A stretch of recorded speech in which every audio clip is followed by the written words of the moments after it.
예, 잘 사는 법은 반드시 배워야 합니다. 잘 사는 법은 반드시 배워야 합니다라는 제목으로 하나님 말씀 증거하도록 하겠습니다. 지혜로운 사람은요, 작은 것의 중요성을 아는 사람입니다. 그래서 어떤 사람이 이렇게 지각하잖아요. 그러면 지각이 뭐 대수냐? 그렇지 않습니다. 그 작은 거 하나를 통해서 그 사람의 책임감을 볼 수 있거든요. 책임감 있는 사람 치고 지각하는 사람은 없습니다. 근데 본인은 그거 별거 아니라고 생각을 해요. 그래서 자기 그 이면에 있는 모든 것들이 다 무너지는 것을 모를 때가 많이 있다는 것입니다. 뭐 절약하는 거 있죠. 뭐 에어컨 쓰는 방식이라든지 뭐 불 끄는 거, 그걸 통해서 이 사람이 이기적인 사람인가 그렇지 않은 사람인가 금방 압니다.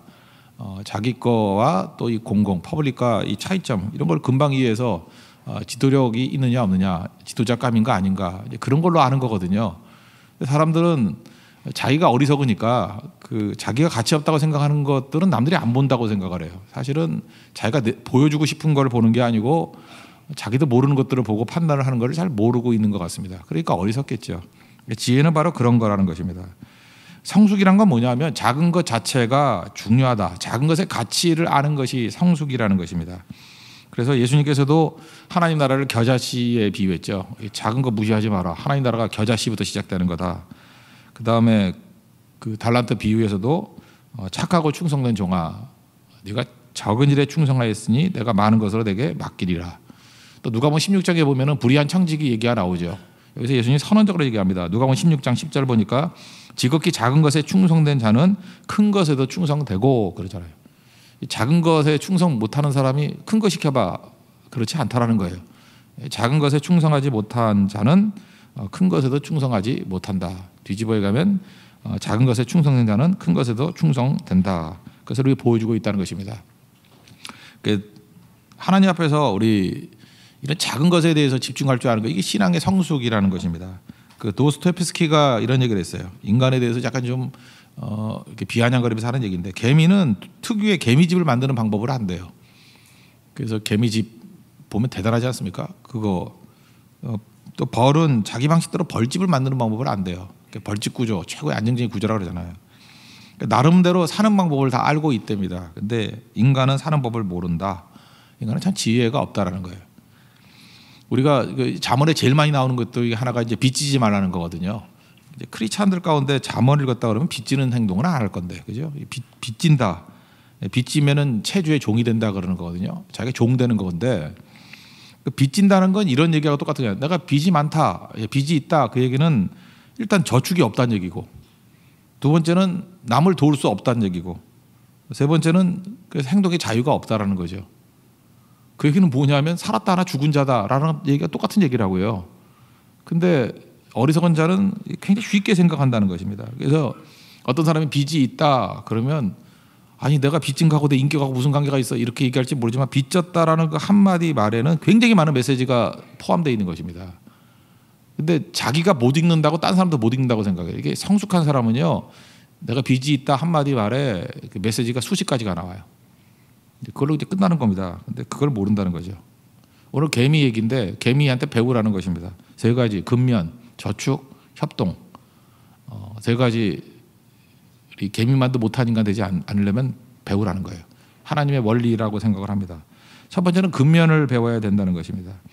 게으름이거든요. 게으르면은 가난해진다라는 거예요. 성경의 외침입니다. 6절 보니까 개미한테 가서 지혜를 배워라. 개미 지혜를 배워라.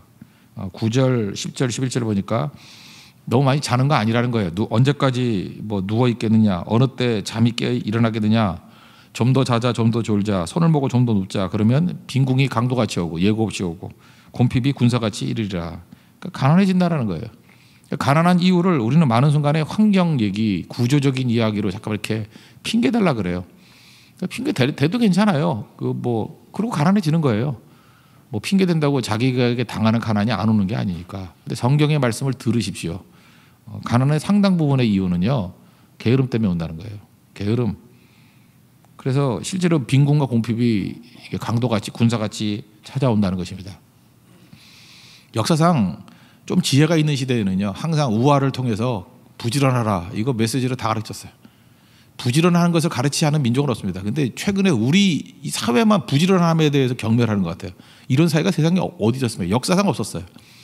상식이거든요. 이건 상식에 하나 속하는 거예요. 부지런해야 됩니다. 게으르면 가난해집니다. 이솝우화 아시죠? 개미와 배짱이. 뭐 내용 이런 거 아닙니까? 여러 날 땀 흘려서 뭐 창고 짓고 일했던 개미. 그러니까 먹을 게 넘쳐났다. 배짱이는 맨날 뭐 기타 치고 놀았다는 거죠. 뭐 기타인지 악기인지 하여튼 모르게 놀잖아요. 그림 같은 데 보면. 그때 창고가 텅 비었다. 겨울 되었다는 거죠. 흰눈이 왔는데 개미는 먹고 살만한데 배짱이는 굶어 죽게 됐다. 그래서 개미한테 가가지고 도와달라 구걸해 줬더니 안 돼. 그러면서 문 닫았다는 거죠. 그러다가 계속 플리즈 플리즈 하니까 문 열어줘서 같이 껴안고 눈물을 흘렸다. 뭐 이런 게 우리 우화인데 이솝은 그 전에 끝나요. 안 돼. 그리고 끝나는데 우리 한국 사람들은 너무 정이 넘쳐가지고 들어와. 그래서 그거는 이솝 우화에 있는 얘기는 아니에요. 현대판 한국 이솝 우화는 뭔지 아십니까? 이어령 씨가 옛날에 한 10년 전에 썼나? 젊음의 탄생이라는 책에서 이렇게 얘기했어요. 배짱이가 너무 배고파가지고 문 두드렸대요. 개미야 개미야. 그때 소리가 없더래요. 그래서 문 부시고 들어갔대요. 그랬더니 개미가 죽어 있더라는 거예요. 왜냐 여름에 너무 일해서 과로사 해가지고. 지금도 우리나라에 그런 사람 되게 많아요. 그죠? 죽어라 돈만 벌다가 쓸만하면 가는 거예요. 쓸만하면. 선교도 안 하고 뭐 구제도 안 하고 잔뜩 모아놓고 그냥 가버려요. 이게 소련판 옛날에 공산주의 있을 때 소련판 이게 이솝 우화가 있다 그러죠. 이거 이렇게 배짱이가 문을 두드리니까 개미가 환영하면서 동지여 들어오라고. 동지여 우리는 프롤레타리아 동지다. 그래서 둘이 같이 먹다가 봄에 굶어 죽었대요. 모자라가지고. 예, 그게 소련판. 동지야 그러지만 뭐 일 안 하면 뭐 죽는 거죠. 그래서 공산주의가 진짜 그러잖아요. 뭐 우리는 같이 나눠 먹는다 그러다가 다 거지 돼 버렸잖아. 그죠? 일하든 안 하든 똑같이 나눠 먹다가 다 거지 돼 버렸잖아요. 이거 좀 비꼬는 얘기죠. 이것도 부지런해야 된다는 얘기예요. 미국판 개미와 배짱이는 이런 거죠. 미국은 철저한 자본주의니까 달라 그러니까 뭔 소리냐 이거 내 거고 너는 일 안 했으니까 굶어 죽어 그랬다는 꺼져 그랬다는 거예요. 그랬더니 너무 배짱이가 마음이 상해가지고 너무 슬퍼가지고 고해라는 노래를 지어서 불렀대요. 그랬더니 그 히트를 쳐가지고 떼돈 벌어가지고 개미보다 나 나아졌다. 뭐 하여튼 이거 똑같은 얘기예요. 뭐 하여튼 다 비슷비슷한 얘기인데 예. 그러니까 다 열심히 살아야 되나 열심히. 성경을 보면 하나님께서 게으른 자에게 약속을 주신 적이 없습니다. 뭐 게으르지만 뭐 내가 은혜를 줘서 뒤집힌다 이런 얘기가 한 군데도 없어요. 창세기부터 요한계시록까지. 그리고 심지어 게으름을요 죄보다도 더 강한 표현이 뭐냐면 악이라는 표현이에요. 너는 죄인이다 그러면 하나님께서 이렇게 긍휼을 베풀 때가 많거든요. 근데 악 그럴 땐 끝장난 거예요. 악인 그럼 끝나는 거예요. 거의 뭐 자비가 없는 상태를 악이라 그러거든요. 그런데 우리 달란트 비유 기억나시죠? 한 달란트 맡은 자에게 악하고 게으른 종아 그랬어요. 이 악이란 거는 끝이란 뜻이에요. 악하고 심판의 용어예요. 악하고 게으른 종아. 그러니까 게으름이 악입니다. 그건 죄보다도 훨씬 강한 개념이에요. 게으름은 악이에요. 악. 그래서 우리가 하나님 앞에서 뭐 복음 준 것도 예배도 그렇고 열심을 품고 주를 섬겨야 되는 것입니다. 게으름은 악이다. 이걸 잊지 말아야 된다는 것입니다. 잠언 10장 4절 보니까 손을 게으르게 놀리는 자는 가난하게 되고 손 열심히 놀리시오. 손. 하다못해 예배 오면서 성경 찬송도 안 들고 오는 사람 있죠. 휴대폰 들어가지고 뭐 이렇게 하는 거. 그건 일단 그 머리는 깡통이 될 거예요. 왜냐하면 제가 글을 한번 읽어보니까 이 손을 쓰는 거 있죠. 예를 들어 저는 이제 손글씨를 좋아하는데 손으로 쓰잖아요. 손으로 쓰면은 우뇌 좌뇌가 다 발달된대요. 쓰는 사이에. 그래서 글을 써본 사람은 알아요. 글을 써본 사람은 절대 컴퓨터를 안 쳐요. 이게 종이에다가 손으로 쓰죠. 손으로 쓸 때 아이디어가 막 떠올라요. 영감이 떠올라요. 왜냐하면 손에 자극이 갈 때 뇌에 아이디어가 떠오른대요. 영감이 막 떠오른대요. 손으로. 하다못해 이게 타이핑할 때 있잖아요. 이게 키보드를 칠 때 키보드 칠 때 눌리는 게 있잖아요. 그 눌리는 감 때문에. 그래서 그 감이 너무 좋을까 봐 요즘에는 기계식으로 치잖아요. 이렇게 묵직하게. 그 해본 사람은 알아요. 이게 손끝에 촉감이 올 때 막 아이디어가 떠오르고 이해가 더 빨라지고 지금 아무 반응이 없는 건 아무것도 해본 적이 없는 분이에요. 그냥 먹고 자고 하는 분들은 뭔 소리야 지금. 손이 편한 게 좋지. 다 그래. 손이 편해가지고 되는 게 아니에요. 우리 민족이 왜 똑똑한지 아십니까? 손을 많이 써서 그래요. 젓가락 문화 쓰는 민족들이 머리가 좋다 그러잖아요. 손 많이 쓰는. 하여튼 손 안 쓰는 민족치고 똑똑한 애들이 없대요. 왜냐하면 손하고 머리하고는 일치해요. 손을 보십시오. 손이 이렇게 일한 손이면 머리 좋은 사람이에요. 손을 보십시오. 이게 뭐 아무것도 일 안 하는 손 느낌이 오면 그건 깡통이에요. 깡통. 그 성경 말씀 그대로잖아요. 손을 게으르게 놀리는 자는 가난하게 될 것이라. 그래서 좀 도사들은요, 도사급쯤 되면은 이렇게 손만 딱 보고도 그 사람 일생을 읽을 수 있는 거예요. 그죠? 손만 보면. 손금 본다는 얘기가 아니라 뒤집어서 봐도 돼요. 손 모양을 딱 보는 순간에 아, 네 인생이 참 힘들다 이게 보이고 정말로 능력 있게 미래가 열리겠구나 그걸 알게 된다는 것입니다. 여러분 무슨 일 하든지 성실하게 하십시오. 성실하게 열심을 가지고. 저는 다른 건 모르지만 하나님 앞에 이런 기도를 했어요. 어려서부터 하나님 내가 뭐 잘하고 못하고는 둘째치고 성실하기를 원합니다. 목회할 때도 그랬어요. 뭐 잘하고 못하고는 둘째치고 절대 강단 떠나지 않겠습니다. 새벽을 깨우겠습니다. 그죠? 이렇게 뭐 절대로 이것저것 핑계대지 않겠습니다. 하나님 앞에 그 게으름은 악이라는 거예요. 성실성 가지고 하나님 앞에 적어도 그거 갖고 서야죠. 내가 뭐 하나님께 드릴 게 없잖아요. 주님 앞에 성실한 모습으로 설 수 있는 믿음의 종 되기를 바랍니다. 두 번째는 저축인데요. 미래를 예비하는 저축이 있어야 되겠죠. 8절 보니까 먹을 것을 여름 동안에 예비하며 추수 때 양식을 모으느니라. 그러니까 잘 모아야겠죠. 이 개미 구조, 개미 연구한 사람 되게 많잖아요. 그죠? 개미 연구한 사람이 제가 볼 때 뭐 한 10대 명 되는 것 같아요. 개미를 연구하면 깜짝 놀라요. 제가 개미 연구에 대해서 베트남 가서 들었던 얘기예요. 그 구치 터널이라고 있죠. 구치 터널이라고 그 미군이 막 공격을 한데도 불구하고 터널 속에 들어가서 다 숨어 살았다 그러잖아요. 근데 그 구조가 개미굴 구조래요. 그러니까 개미굴은요 한쪽을 갖다 이렇게 막 공격을 하잖아요. 그럼 이렇게 차단이 돼가지고 그 옆쪽은 또 괜찮게. 심지어 이렇게 홍수가 나가지고 물이 들어와도 거기만 막히지 옆엔 또 괜찮게. 그렇게 구조를 다 만들어놨대요. 근데 베트남의 거기 구조를 보니까 이 개미굴 구조라고. 그러니까 뭐 당할 길이 없는 거죠. 지혜죠, 지혜. 항상 저축해 놓는 거예요. 개미굴을 가보면요, 이 창고마다 그래서 개미굴 때문에 여기서 연구를 하는 게 그런 거 있죠. 통장을 여러 개 만들라고. 하나는 저축용, 뭐 하나는 뭐 무슨 질병용, 뭐 이렇게 여러 개 나누려고. 개미 구조가 그래요. 어린 새끼들을 위한 방이 있대 먹을 거. 그거는 이제 먹일 거예요. 양육용. 그다음에 겨울용이 또 따로 있대요. 겨울 지낼 거. 그다음에 겨울이 길어질 수 있지 않습니까? 여름 막 그 꽃샘추위 있고 겨울에 길어질 때 대비한 방이 또 있대. 조그만 방에. 그러니까 방이 많은 거죠. 그게 개미라는 거예요. 개미는 준비하는 거죠. 그리고 그 정도가 아니라 다른 동료들 먹을 것까지 예비가 또 있대요. 개미는 철저히 공동체적인 의식이 있다는 것입니다. 곰은 자기 혼자 먹고 살라고 많이 먹으면 겨울잠 자잖아요. 그래서 혼자 먹고 있으면 이 곰 같은 놈 그러면 돼요. 그죠? 맨날 자기만 먹는 거. 낙타는 사막 지나갈 때까지만. 그러니까 일회성이에요. 요거 끝나면 끝나는 거예요. 근데 개미는 다른 공동체를 위해서 섬기라는 것입니다. 여러분 창고가 왜 하나님께서 주셨냐면 나만 먹는 거 아니거든요. 섬기기 위한 창고가 있어야 돼요. 충분히 하나님이 주신다니까요. 섬기기 위한 창고. 하나님께서 복을 명령하신 게 몇 가지 있어요. 성경에 하나님 인간 말고 복 주신 거. 그게 창고거든요. 신명기 28장 8절을 보니까 여호와께서 명령하사 내 창고와 내 손으로 하는 모든 일에 복을 내리시고. 그러니까 하나님이 우리 창고에 복을 내리시는 거예요. 창고에 복이 있을지어다. 그럼 복이 임하는 거예요. 창고에 복이 임해요. 창고에. 내 손으로 하는 모든 일에 복이 임할지어다. 내 손으로 하는 일, 창고. 여기 복이 임하는 거라고요. 그러니까 하나님 그만큼 창고를 귀하게 여긴 거죠. 복 주시는 거예요. 복 주시는 거. 그건 뭐예요? 섬기라고.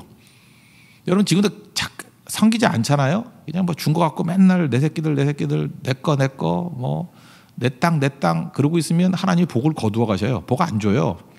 그 이상해요. 뭐 쌓아둔 것 같은데 맨날 애새끼들이 사고 쳐가지고 다 날리고 사기꾼 박치고 이제 다 박살이 나버린다고요. 왜? 창고에 복이 떠났기 때문에. 창고에 저주가 임했기 때문에 그래요.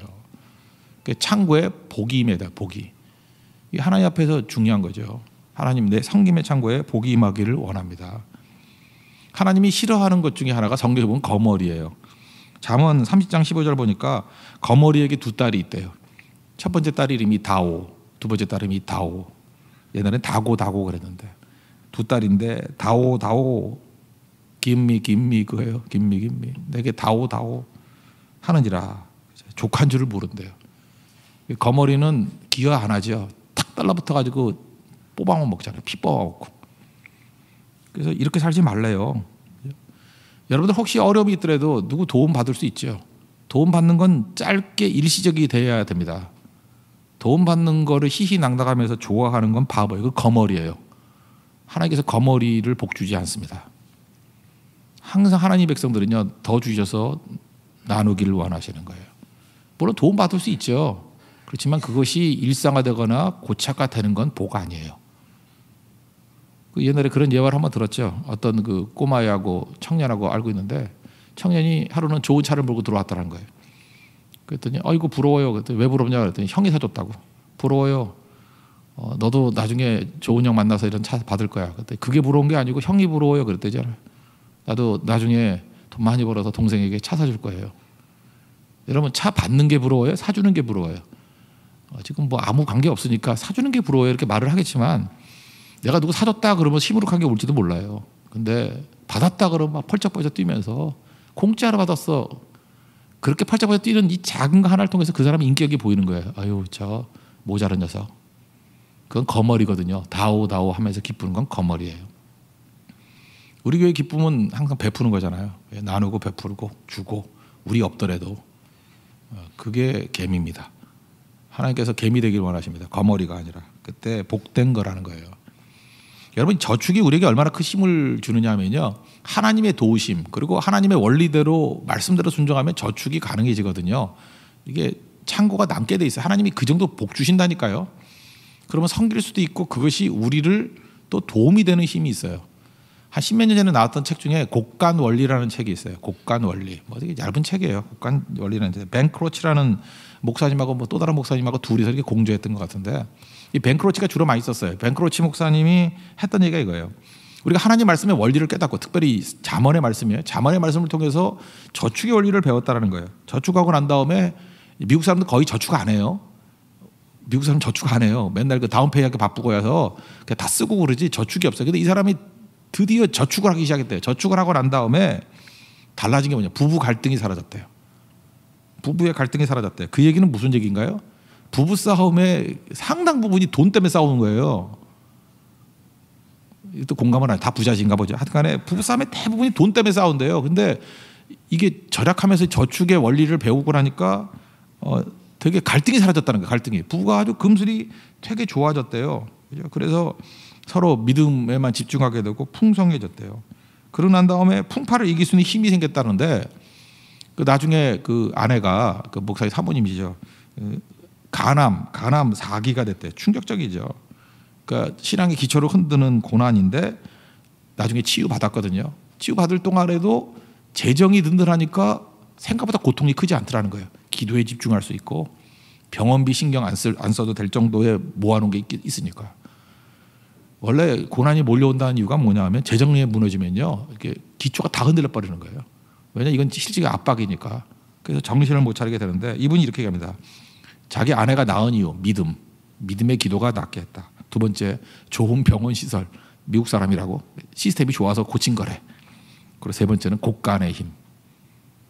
이 세 가지가 어우러져서 하나님이 다 주신 건데 이렇게 분류할 수 있다. 그러면서 곡간의 힘, 곡간 원리를 보여주고 있습니다.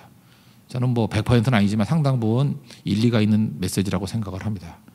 하나님께 주신 이 곡간의 원리, 저축의 원리를 꼭 붙들고 승리하는 종 되기를 바랍니다. 그리고 세 번째 개미한테 배울 거는 협동이거든요. 협력. 혼자 안 지내잖아요. 개미는 이렇게 군체로 다니지 않습니까? 7절 보니까 개미는 두령도 없고 감독자도 없고 통치자도 없으되 협동 잘한다 그런 얘기겠죠. 우리 열왕기하 보면은 엘리사가 그 생도의 아내, 선지자 생도의 아내가 빚져가지고 있을 때 두 아들과 함께 죽겠다 그럴 때 뭐 이웃에게 그릇 빌리라는 얘기가 나오죠. 근데 그릇 빌리러 간 게 누구예요? 아들들이 갔다라는 거예요. 저는 이것도 보면 일종의 협동이라고 생각해요. 엄마 혼자 뛰지 않았어요. 아들도 시키고 엄마도 같이 하고 그래서 협동해서 했을 때 복이 임했다는 거예요. 아까 하나님께서 복을 명하신 게 창고의 복을 명하시고 우리 손으로 하는 일에 복을 명하셨다 그랬죠. 또 하나 성경에 복을 명하신 게 있어요. 그게 바로 뭐냐 하면 형제들이 연합해서 협동할 때 시편 133편이거든요. 1절에 보라 형제가 연합하여 동감이 어찌 그리 선하고 아름다운고 그러면서 막 머리로부터 흘러내리는 기름 아론의 수염에 타고나는 기름같이 멋지다 그래놓고 거기서 여호와께서 복을 명하셨나니 곧 영생이로다 이렇게 나왔어요. 하나님이 복을 명하신 데가 어디냐 하면은 협동이 잘 이루어지는데 복이 임해요. 반면에 공동체에 맨날 삐딱한 소리하고 부정적인 얘기하고 뭐 두고 보자느니 뭐 이러고 말 함부로 하는 인간들이 하나씩 들어가 있으면요 복이 사라져요. 그러니까 여러분들도 이 공동체를 잘 관리를 해야 되는데 그렇게 말 함부로 막 떠들고 부정적으로 저주스러운 인간들이 있으면요 변화를 위해서 기도를 해야 되죠. 변화시켜 달라 그러든지 그 인간이 사라져야 복 받아요. 그거 잊지 말라고요. 사라져야 복 받는다고. 왜냐하면 형제가 연합하여 동거할 때 하나님이 복을 명하셨어요. 그래서 공동체는요 항상 복된 공동체가 된다는 게 뭐냐면 그런 인간들 없어지는 거예요. 변화되든지. 그게 복이에요. 복. 여러분 복이 많은 내용이 뭔지 아시겠죠? 연합이에요. 가정이 가장 복될 때가 언제예요? 하나 될 때. 교회가 가장 복될 때가 언제예요? 하나 될 때. 근데 하나 되는 게 힘들 때가 언제죠? 함께하면 불편하거든요. 그래서 이기주의자들이 모이면은 혼자 편하잖아요. 혼자 다니는 게 편하잖아요. 그리고 좀 더 있으면은 내가 뭐 때문에 희생해? 그냥 이게 나 혼자 쓰면 더 편한데. 그러면서 같이 있으면은 나눠야 될 때 혼자 다니면서 좀 편하다 그러면은 그 연합이 다 깨지는 거거든. 그래서 잠시는 편할지는 모르지만 복은 임하지 않는다는 거예요.